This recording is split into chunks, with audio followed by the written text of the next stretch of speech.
Chris is a native Virginian, um, graduate of the University of Richmond and naval post graduate school, where he got a master's in irregular warfare.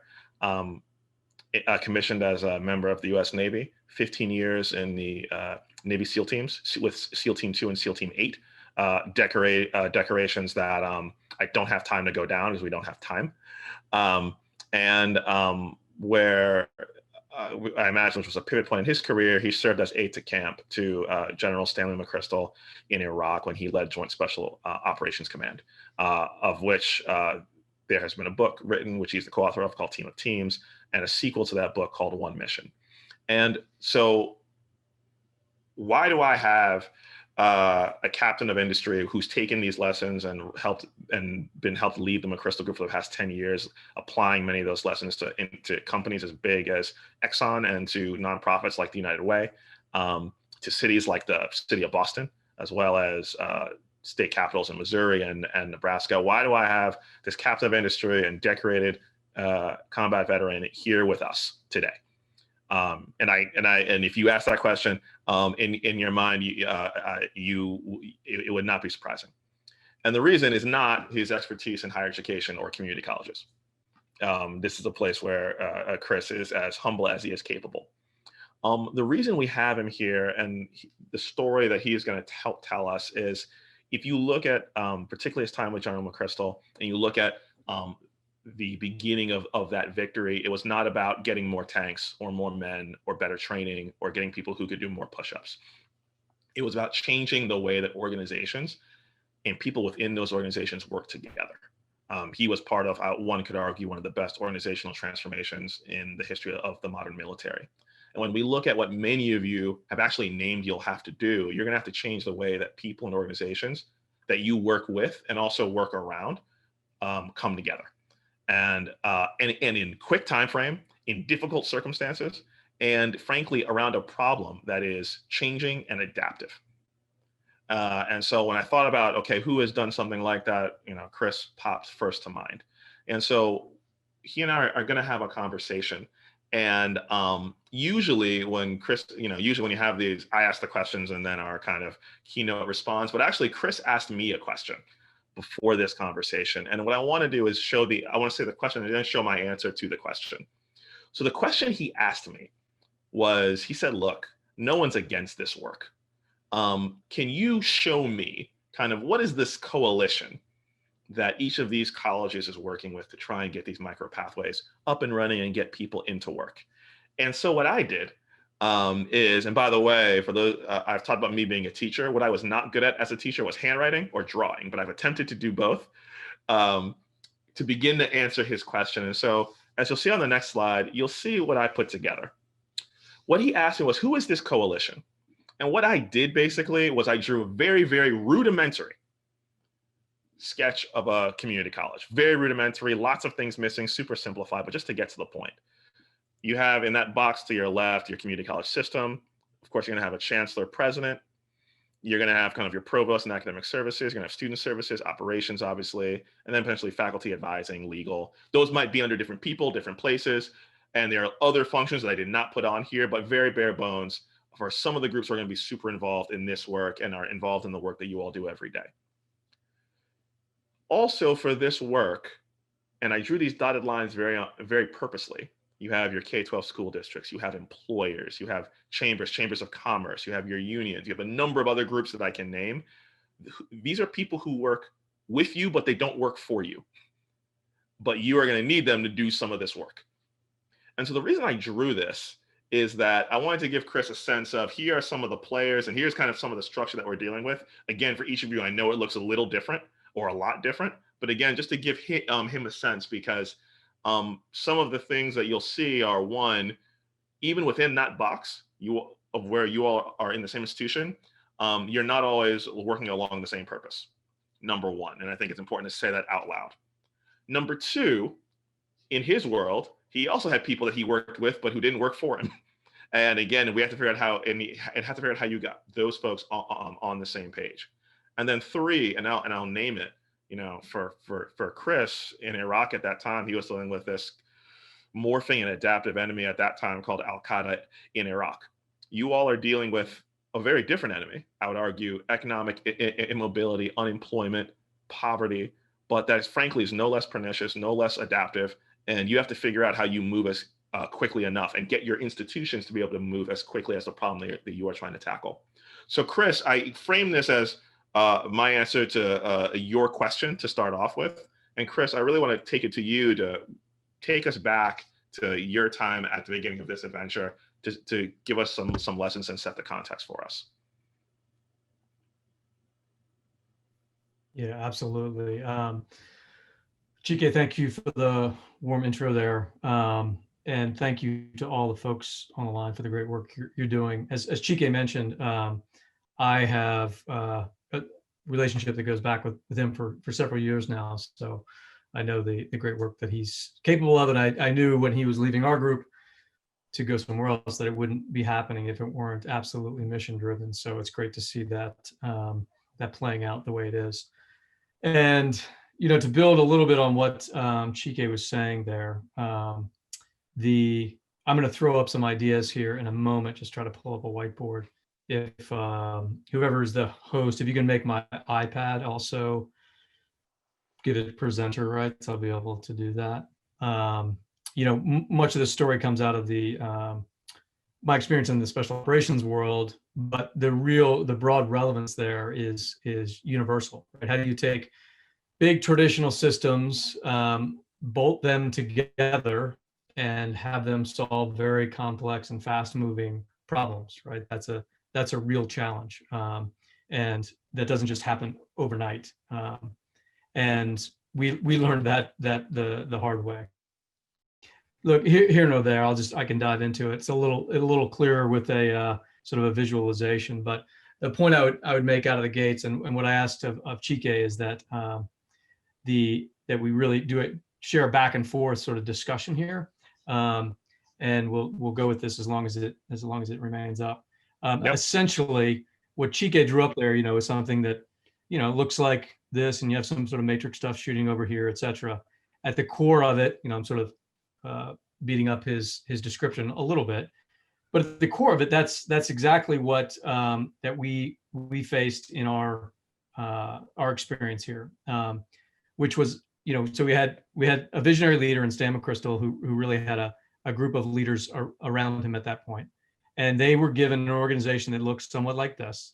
And I'm oversimplifying, obviously, probably say a 12 to 15,000 person group, spread into specialized units that sort of had over 20 years become these very, very optimized verticals.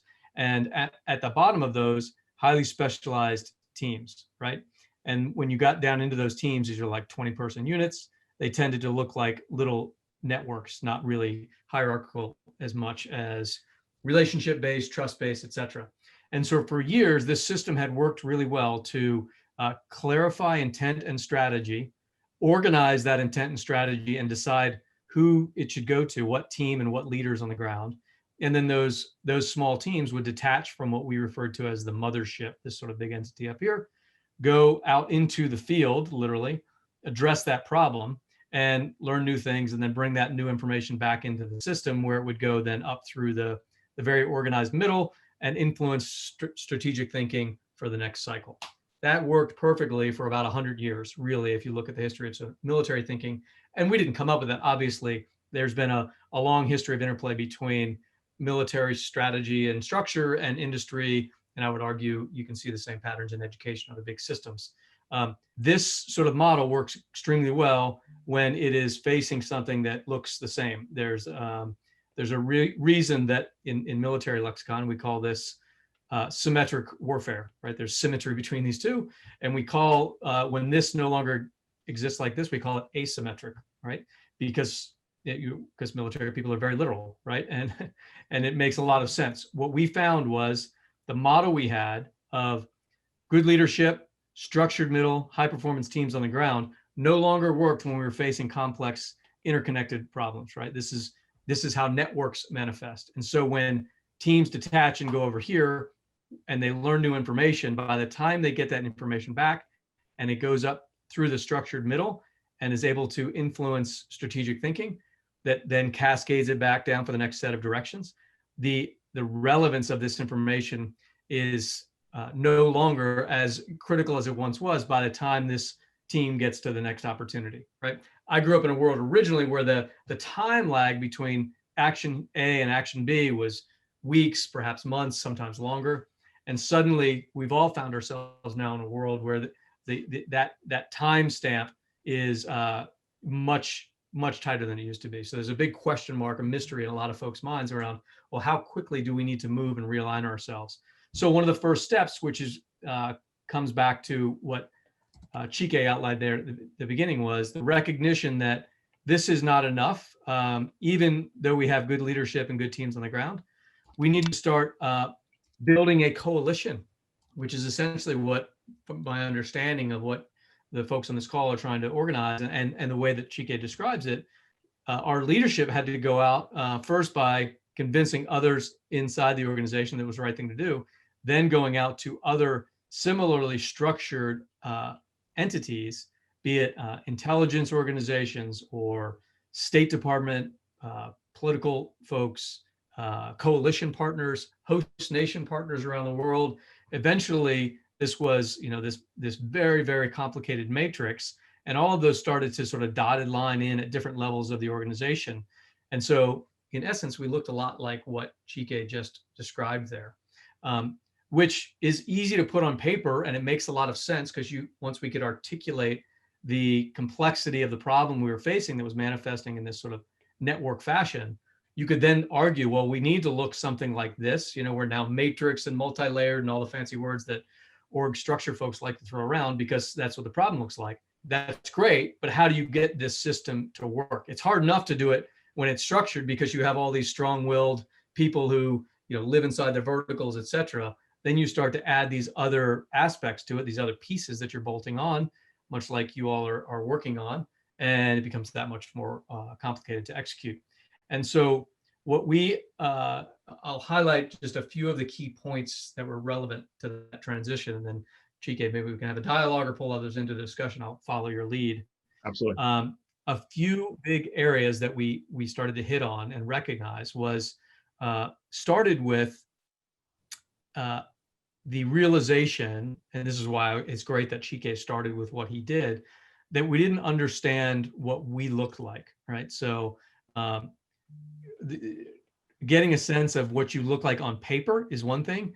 Getting an understanding of what you look like in practice is a totally different question, right? Especially when you start to add on organizations that you might not understand as well as you understand yourself, right? So what does that's where part of the conversation started was we have to really recognize, how are we interacting? Where is information getting pushed easily? Where is it getting bottlenecked? Where is there confusion around strategy? Who owns the strategy, right? Do we have a common story there, right? So we started with this idea, let's try to better understand ourselves. And I say that to make the point that you can't, in my experience and opinion, revisit that structural map that Chike put up too often, because it's in constant change and tension. And you have to really question, okay, here's what we look like. Is that mental model actually how we're executing our strategy? And if not, where do we need to continue to over communicate, pull others into the conversation, et cetera? So this was sort of one big step that we took. That led to a change we changed our sort of strategy discussion from one of sort of typical, we're here to win and here's how we're going to do it and here are the metrics that we're going to put in place, to a narrative that pulled us all into a common story. And fortunately for us, we had a good story to tell each other. We were in a life or death situation, fast changing problems. We had very motivated human capital inside of our enterprise.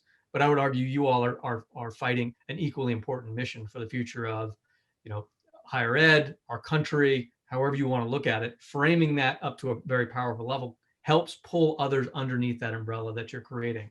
So that oftentimes not intuitive, but that's really where the journey started. Once there was a recognition of understanding ourselves, then we realized everyone is telling themselves a different story. So our leaders started to tell tell that story more powerfully than they focused on metrics or day-to-day execution. That led to a change in how we communicated. I'll just call that comms for short. We accelerated from traditional business practices of weekly, monthly, and quarterly approach to a 24-hour cycle of resynchronizing ourselves, which is probably far more aggressive than what you would need. But anytime we've done work like this, creating this teaming model in large organizations, we've always challenged them to say, are you communicating as fast as the environment's changing with the right type and amount of people? And in those communication structures, are you being honest and transparent? Because that's how high performance small teams operate. That's how your verticals operate. Are you doing that at scale is the question. And usually the answer is we should be doing that better. That led to ultimately what was critical to winning in this type of environment, not just for us, but I would argue for most, is decentralizing our decision making. I'll just call that DM for short. Decentralizing decision making down to those who are closest to the problem. So we go back to this network idea. The goal here for us, and I would argue it's relatively universal now, when part of a big organization, a team or an individual interacts with the environment and learns something, they have to be able to put this new knowledge into practice faster than the bureaucracy can keep up with. So they have to be empowered, have decentralized authorities so that they can move from here to here very quickly, or so that they can identify new opportunity that nobody knew about and quickly move in that direction and report back about their action rather than asking for permission, right? So all of this process change, very grounded in transparency, in trust-based relationships, in pushing authorities closer to the edge of the organization. That's a massive behavior shift. So the critical underpinning of all this that frankly, even we were very unaware of at the time was a change in behavior, especially with the leadership, moving from focus on verticals, focus on metrics, focus on quarterly numbers. Same thing happens in the military, to creating a trust-based, very transparent, safe environment so that those closest to the edge of the problems, edge of the organization, interacting at that fast pace, were comfortable and believed they could come into those communication structures that started to be built out here and have honest conversation where when they could start to say things like, we did this and it didn't work as well as we thought, and here's what we learned. We knew we were winning. We were moving the culture in the right direction. But the ability of junior folks in the organization to be that honest about what they're seeing and learning is 100% dependent on the tone, the behavioral tone being set by the leaders they're asking to engage with. So that's a lot of history in just a few minutes, but I wanted to set the stage, and Chike would love to have a little bit of a back and forth with you. Absolutely, and really thank you for laying that out. And Chris gave us kind of the whirlwind version of kind of the story of Joint Special Operations Command. I want to dial back a little bit to almost kind of this kind of what we call the JSOC story, but I want you to talk about two things. One, I want you to talk about a little bit about kind of the culture of the military, and kind of pre this in terms of we've talked a lot about on these last 3 days about how at times higher education does not move as fast as we would like it to. I've also said that higher education is not the only institution like that. And so I'd love to hear you say a little bit about the culture of the military here, one. Two, and this is something I didn't understand, frankly, until I came to work for you, was the different parts of that structure. For example, we saw us talk about Navy SEALs and Delta Force. Two organizations that, frankly, I didn't know the difference between until I came to work for you, but actually have very different cultures that don't always mix well. And so I would love to hear you talk about kind of the history of the military and in some ways the immunity to change. And then secondly, how different parts of that organization that didn't always have the same culture, how you were able to kind of bring them closer together than they were before. Because this is the thing that each of these schools is dealing with. For all of you thinking about credit and non-credit, for example, we've had some of these conversations. Folks who are dealing in workforce versus faculty, we've had some of those conversations. So I'd love to hear you kind of dive into those dynamics. Yeah, absolutely. And there's an interesting point in all of that. I've been out of the service for 8 years now, so I'm as much civilian consultant as I am former military, probably more of the former now. And so you get this question a lot: what's the difference between the military and civilian industry, et cetera? And the honest answer is there certainly are acute differences, but there are far more similarities than differences. And I say that based on my own personal experience and working in a whole range of industries, government, et cetera, since I've gotten out. And I think that comes down to two key factors. One is we are all human beings, right? And so part of the point we try to draw out in some of the books we've written on this is the science behind tribalism and small team dynamics. And all of us have this need for connection.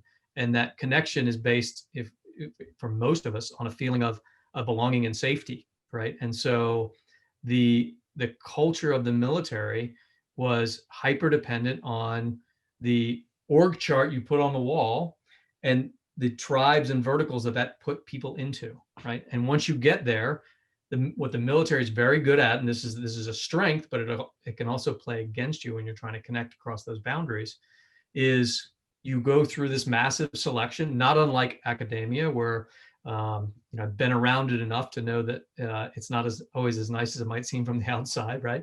You have to study incredibly hard. The selection's long and stressful.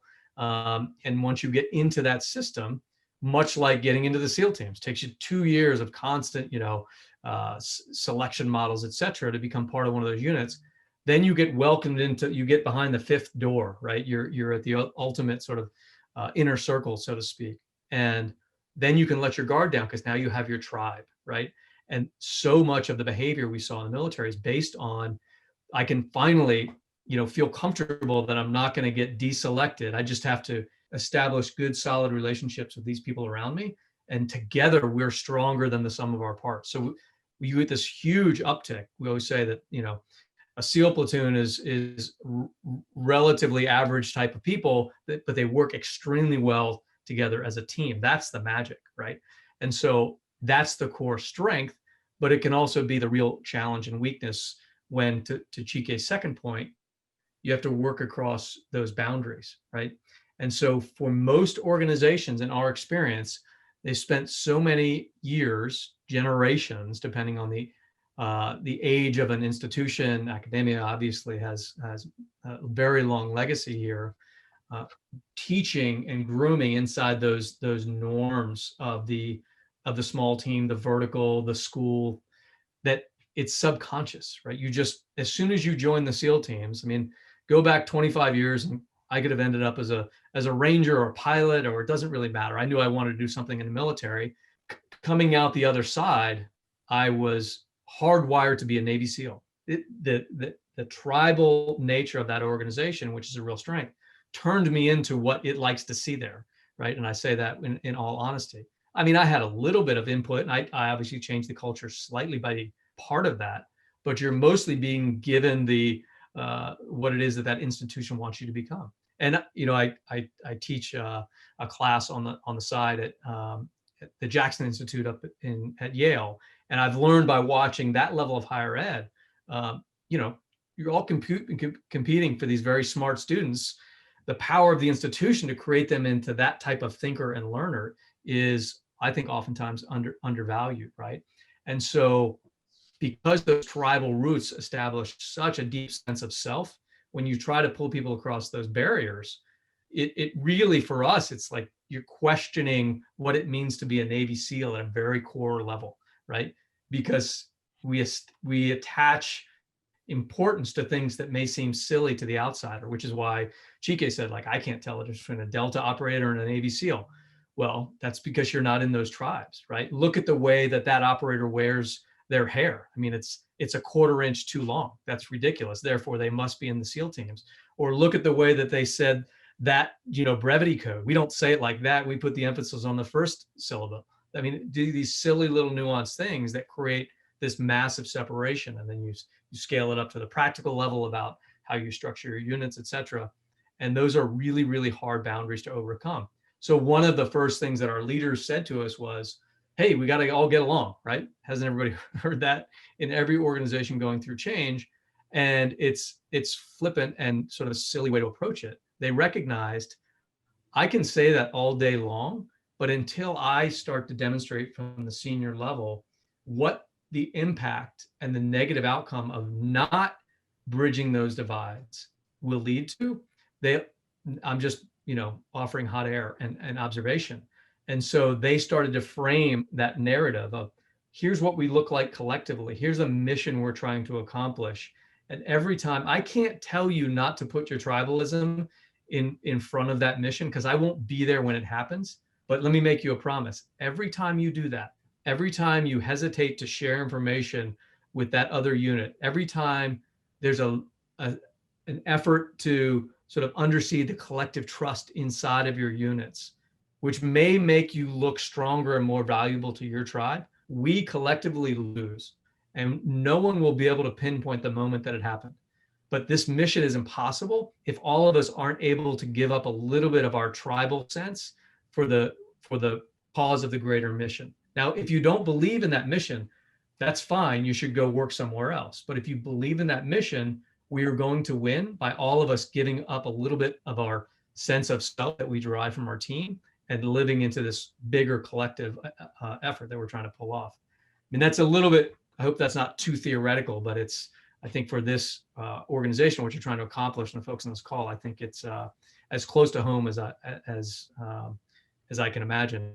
I mean, and, hope that hits the point, Chike. No, absolutely, and usually I used to always say I make things simple because I'm not as smart as Chris, but in the end, one thing I've heard Chris talk about a lot is that there are times that you can succeed individually as organizations, but fail collectively. And, again, at the beginning of this story, that's kind of where they were. If you were to look at each of these individual teams, they were hitting their individual targets, but as an organization, we were failing. In 2006, we were unequivocally losing in Iraq. And so how could you make that come together? I want to ask you kind of one last question, and then on your last two parts of your framework, and then kind of turn it back to the rest of the group. I want to talk about communication, and I want to talk about decentralization. So all of us over the last 3 days have been talking about, you all are tracking a moving target, which is this economy. Demand for certain occupations, moving, changing on a regular basis. You all have thought about a lot about how you try and keep up. And so, Chris, what I want you to talk about is, in a little bit of detail, the communication structures and protocols that you created, and particularly with people that you had those dotted line relationships with, the people who worked with you but not for you.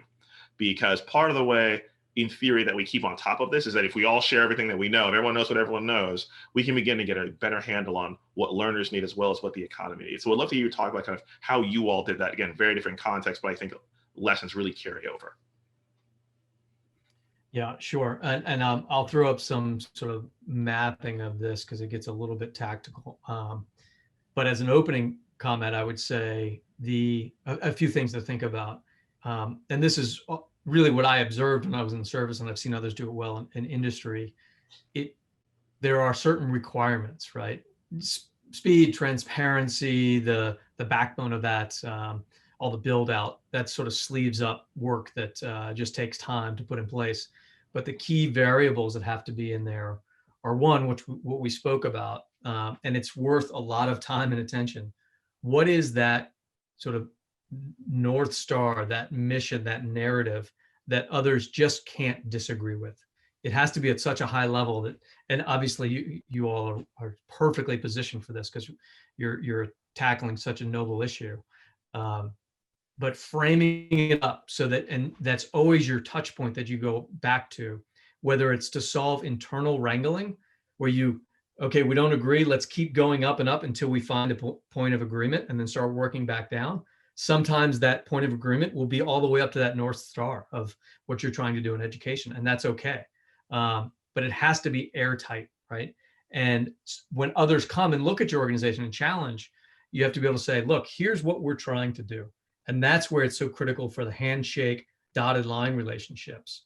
And that's one of the things that I saw our leaders do quite well. They said, look, we're not here to talk about war and Al-Qaeda and terrorism. We are here to demonstrate to the world that we are trying to be as credible a coalition as possible.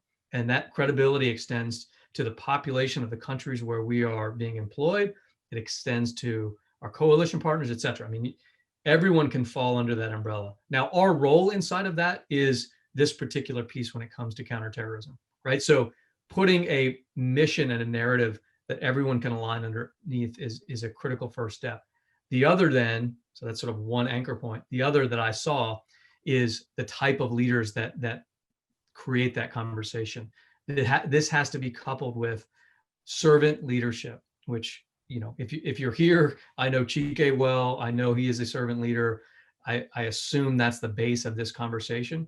And I say that because when you're building out these sort of dotted line handshake systems, you will get, and everyone that studied servant leadership but understands this, you will get all of the blame when things aren't working, when that North Star becomes a little bit fuzzy, and you will get none of the credit when it goes well, right? Because the system, those that want to question the system will say, oh, that's only because my vertical is so good, right? That will last a little while. Eventually, history will write the book and say, hey, it's because this group got together and made this decision, and they were relentless in their pursuit of that noble cause, not because they were relentless in pursuit of their own sort of self-recognition and positioning of their piece of the puzzle. That can be really challenging, obviously, but it's critical in my experience. And so, just a quick note on the actual process that went into the communication piece, because it's so critical. If you think of sort of a traditional bureaucracy, right? They're built from top down. I'm sort of simplifying here, and they're really well designed for you all to make a decision, run through the middle ranks, and it gets to me down here, and I do a thing, right? And all of this takes time, as we talked about earlier. And so based on that sort of thinking, if you look at it in sort of this sort of flow, different levels of the organization, how they synchronize over time, it tends to look, if you go through the different layers of the organization, from strategic leadership up here, sort of your operational controls in the middle, and your front or tactical lines, as we would refer to in the military, individual contributors, small teams, et cetera. They move at different wavelengths, right? I'm doing monthly, quarterly, annual, 5-year planning here. I'm allocating resources and clarifying information flows on a faster cadence. And down here, we're very staccato, right? We're busy, we're bored, sort of back and forth. And the way that it works in line with this over time is essentially, you all make a decision, it flows through these folks, they clean it up, they tell me what to do. I do a thing like we talked about earlier. I learn new information, and then I push that back up. You make another round of decisions and back down. So we live on this sort of up-down cycle. And the question is, if we can get, again, B School 101 and oversimplifying it, but if we can get the action and learnings here to drive the next action into the market here on a time scale and with amount of efficiency inside of this system that beats the competition, eventually we win, right? It's we've got hundreds of years of evidence to prove out that works. It isn't the most fun system, but it works quite well. Scientific management's sort of grounded in that type of thinking. But what we faced was a reality that this is moving too slow. It's critical because you get a lot of efficiency, predictability, discipline, et cetera, from a bureaucratic model, but it can't keep up with fast changing network problems, right? This is what we recognize is, while we're going through our sort of up-down bureaucracy, what we're seeing out around us is this network system that's in a state of constant change, right? It doesn't mean that everything that happens on this line is irrelevant, because a lot of long-term decisions happen in that traditional cadence. But it does mean that for at least some of the problems, by the time we get to from here to here, this problem has changed too many times for us to be relevant anymore, right? So how do we get both those systems to work in balance? What our leaders recognized was we need a secondary communication pathway that resynchronizes as fast as this problem down here is changing, which is why we ended up on this 24-hour cadence. So I'll clean this up just a little bit so it makes sense. But what we started to look like was this sort of what we now refer to as a hybrid system, right? Where we wanted to retain strength and stability of a traditional model and layer a network methodology where it made sense. And we did that by communicating along this secondary pathway. So on this 24-hour cadence, we would allow this to continue in the background, but also communicate here all the way through the organization on this 24-hour cycle, right? And that was because we wanted to create this small team awareness, what we refer to as shared consciousness inside the organization, of what these problems out here looked like, right? Because we had literally teams out in the field, every night going out onto operations. They came back in with the greatest sense of what the problem currently looked like.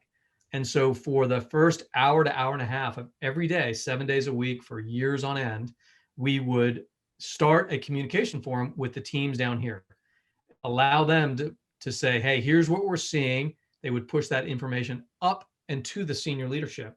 Here's what we know. Here's what we're trying. It's not working. Here's what we're confused about. Very honest, small team-like discussions at scale. And we would have, for that hour and a half time frame, 7,000 or 8,000 people on one single net, just listening, having a dialogue, learning from one another, etc. Leaders up here said very little. They would sort of facilitate the discussion, say, oh, say more about that. Why do you think that happened? That's confusing. What are you going to do about it? They wouldn't give directives. Those came in later stages, right? And often happened through these more traditional top-down lines. This was very much focused on being an agile approach to communication so that we could readjust ourselves quickly. And we got into this rhythm that was not easy, but was very disciplined, very focused, and very consistent, where we would resynchronize ourselves for an hour, hour and a half. So everybody sort of takes a knee, comes into the huddle, so to speak. And then we would have, 22 and a half hours of really empowered authorities, because everybody's aware of what the leadership are thinking. Everybody knows what changes have happened on the battlefield, et cetera. And then at the end of that 22 and a half hours, you would resynchronize again and again and again. If you did that for 3 days straight, it would be a total mess and mean nothing. When we did it for 7 days a week for years on end, we really started to feel like, everyone absolutely understands and is aligned on our North Star. We understand how important it is and the effectiveness. And we have this shared understanding on a daily basis of what's going on around the world, so that when I'm empowered to make a decision on the ground, I can put that in context and make my leaders trust that I know whether or not to make the next move without getting on the radio or asking permission, so we can move fast. And frankly, what that led to was very informed leaders on the ground making clear decisions when to do things and when not to do things, right? So we weren't trapped into just metrics anymore to say, well, I'm going to get credit if I do 3 things instead of 2. Oftentimes you get more credit for doing 1 thing instead of 3, because the next 2 seemed too risky or out of line with the adaptation to the strategy that had just taken place 12 hours prior. You don't get there overnight, but that was the critical foundation to making that information flow work. And I saw a note in there that in the comments that similar to Scrum, Agile type thinking. Absolutely.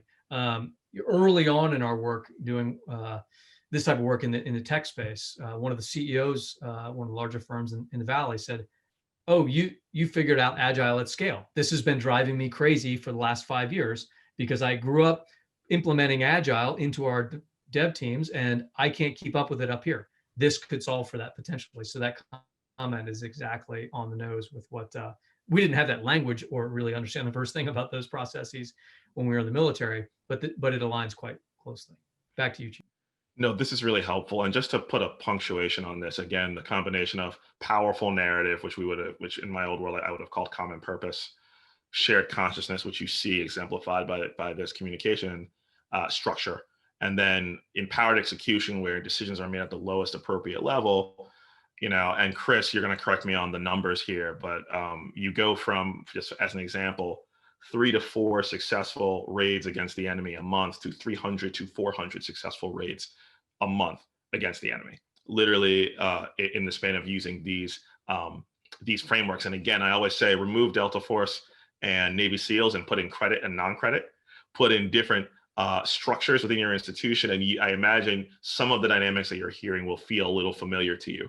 And the question is, how do you break down some of those things? So Chris, what I want to go to in terms of a question is, and it comes from Denise White at Austin Community College. And she talks about, and think about not just the military, but also from your time in industry, talk about the level of specificity in that organizing narrative. It's got to be clearly general enough where everyone sees themselves, but also specific enough where it's not just, puppies and apple pie. So people kind of take it seriously. So talk about the altitude of that organizing narrative, which is where a lot of this starts. Yeah, no, it's a great question, and it's absolutely the right start point. And I don't think it's a true quote, but Einstein's always credited with saying, "I'd spend the first 50 minutes figuring out the problem if I had an hour to save the world." I doubt it's a little too pedestrian for him, but it sounds nice. It's similar to that. Like, really get that right, because you're going to build so many things underneath it. And with a sort of a collective handshake group like yours, that can be challenging, right? But the ways that I would frame that up is, it absolutely shouldn't be puppies and kittens, because people will see through that very quickly, especially when you're trying to solve something that is very difficult, like you all are. It should have rigor going into it. People should come away from reading it seeing that rigor that you put into it. But it should also be simple and direct. And on the simple and direct side, what I tell executives in the corporate space is, when you brief this down to your vertical leads, to your small teams on the ground, if you don't feel a little bit nervous saying it to them, because it's going to sort of hit them at a core in a way that challenges their tribalism, and if you don't feel like they individually would say, "Of course that makes sense, but I kind of don't want to do it," then you're not quite there yet, right? It needs to be this really positive challenge for the organization. And what our leaders came up with, and I'll share it, not because I think the words are right, but it highlights that point. They eventually anchored this on the idea of credibility. Credibility. That became, and I mentioned that earlier, that became the North Star. Winning will be an output of us becoming a highly credible, interconnected organization. And this was put up in front of us because we had that daily communication sync multiple times per week. And as a reset to say, remember, this is our goal. We need to be highly credible to one another and to outside organizations and actors that are looking at us. And this will be a combination of competence. We will continue to improve at the job. We can't suddenly not be as good as we were yesterday. We will absolutely focus on training and improvement. We will have high levels of integrity. We know we have that integrity. We know we have that at the unit level, right? Because you can see each other. But at scale, we need the same levels of integrity. No one should ever be surprised by the mistakes that one unit is making internally. And then externally, no one should ever be surprised by us as a collective. If we mess up, we will broadcast that out to the proper folks before they hear about it through the rumor mill. And all of this will be grounded in relationship. This will be the key underpinning. If I was going to rank order those by criticality, it would be 1, 2, 3. Our mindset coming in would have been the opposite. Like, the number one thing that matters is you're good at your job. That's it. I don't really know what credibility means or why that matters. Of course, we have integrity, and I have relationships with my team. That's all that matters, right? And so they really challenge that at a fundamental level, saying this is not about you. This is about our collective credibility. Of course, you're going to be good at your job. Share honestly when you make mistakes. And if you mess a relationship up, I don't care how good you are in the field. The first thing you have to do is go and shore that back up, because we're dependent on dotted lines and handshakes, right? We need people to trust us and want to be part of this highly credible coalition that we're forming here, because that's what the problem demands. And our mission is so important that we can't let that fail. So again, it was very simple, very straightforward, sort of through a reductionist model. It's hard to go much lower than this, but also hard to deliver, right? Because when I was a young officer in charge of a 20-person unit, what I saw there was I have to go out and proactively build relationship with units that I've been groomed not to trust or like. I have to share our dirty laundry, which is not necessarily the ethos of demonstrating that you're the best unit out there, et cetera, right? So it was challenging to hear, challenging execution, but reaching this North Star was absolutely critical to our success. I think, and Chris, thank you for walking through that. And, again, when you and I worked together, we would use those 3 elements as the 3 elements of trust. that you don't get anywhere until you have this trust. We talk about benevolence, which will be the relationship, the integrity, and the competence. This is going to be really important. Again, I'm thinking now about this broader group as we go through the iterations of this. And I think it was Sean from Seattle College who talked about this. We're not going to get it right the first time. As you build these pathways, you will grow and you will change. And the more trust you have, the more readily we can admit fault. And the more readily we admit fault, the quicker that we can change. And so this is going to be really, really critical. And so I want you to talk about some of these dotted line relationships. And so I'm thinking of a particular slide I've seen you do a lot, which is kind of the structure of JSOC. So you have obviously your Joint Special Operations Command, you have your SEALs, your Night Stalkers, your Delta Force, so on and so forth. And then there are these dotted lines, folks who again worked with you but not for you. And I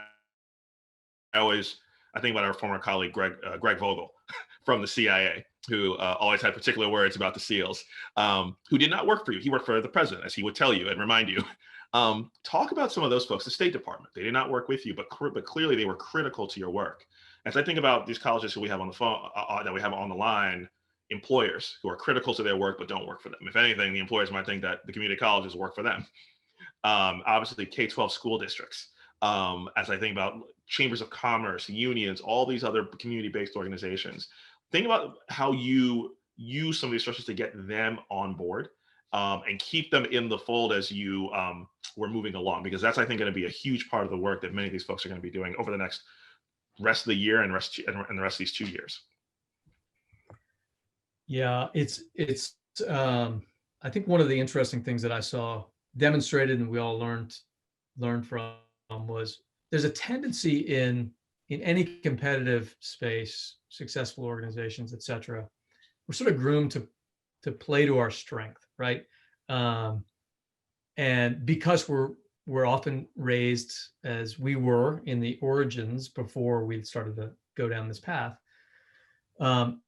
with the belief that we're going to win, right? We're better than any competition out there.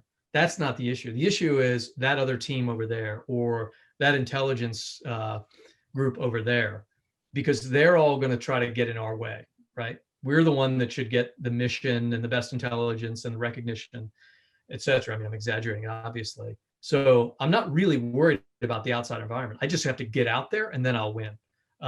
And so I'm going to play to my strengths. Chike is the president. I'm going to constantly be reminding him, look, if you want the fastest, coolest, best trained, best equipped, et cetera, that's us, no question. So anytime I get you behind closed doors, I'm going to remind you of how great we are and subtly imply that if you choose anyone else, you're losing on some of those variables that are absolutely critical. So we realized pretty quickly that that was going to be an insufficient solution. You couldn't be fast enough or good enough to win in a complex environment. It doesn't matter how equipped or funded, et cetera, you are if the problem moves and shifts this quickly.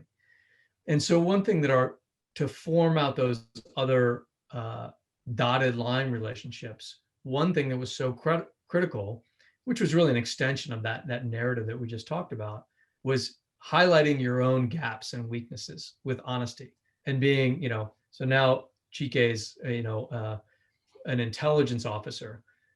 I had to learn as a junior and mid-grade officer to just be very honest with him, to say, yeah, of course. I mean, he knows what our strengths are. Those are my 6 helicopters out on the airfield. And he sees the, 2,000 pounds worth of operators that work in my unit, right? That's no question. And just taking that as a given, look, you know what our strengths are. What we have no idea about is if we go and do this, is it going to disrupt what you're trying to accomplish? And that's an interesting approach. Say, well, no one's ever asked me that.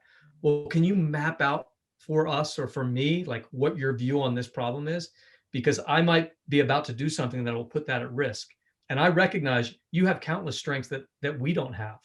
And that those types of threads where, coming in as a servant leader with that level of humility and honesty about your own gaps and flaws would not everyone and not immediately, but you'd start to win an interest, right? And the one really powerful anchor point we had is what we've already talked about, was that ability to communicate with speed and transparency. And that was a really conscious decision. And so when I would find someone like Chike from another organization that I was building out a relationship with, then I would be empowered to say, hey, even better, like do you want to join in one of our, because we sync every day all around the world. Do you want to be part of that? Like, you can just sit through, you can send somebody that works for you, you can take notes, you can do whatever you want, but you will hear directly from, the 3 and 4 star generals and thousands of other people about what's going on. You can use that information however you want. And here's my ask: if there's something in there that you see that will help me not get in your way or hinder your mission, please just let me know. And it was almost this way that people couldn't say no to that. Like, what's the only justification would be, I don't have time. And we'd say, well, how can I help you make more time, right? You were really trying to build trust-based relationships with those folks by bringing them into the tent and exposing everything you were trying to do. And there, if you could get to that level, the mission you all are trying to accomplish is so important and noble. No one's going to walk away saying, I don't get it. That's not important. Of course it's important. You just have to get them to the table and make them become your friend. And you do that, I think, through a position of humility, not of hubris about how critical your mission is. Chris, thank you so much. And I really want to, I want to ask you one last question. And really just thank you so much for this time. I want to fast forward probably a decade, and I want to fast forward to probably where we spent our last 6 months, which is where we at the McChrystal Group were getting calls from states and municipalities at the beginning of COVID who were trying to figure out just what to do. And so I want you to talk about, and I'll set a little context. When we started doing our work with the city of Boston, which I think the first municipality to reach out to us, I think we got a call on a Thursday. I think we had a team there the following Thursday, if even, getting going. That team is still there, sitting, kind of hip to hip with Marty Walsh and his team.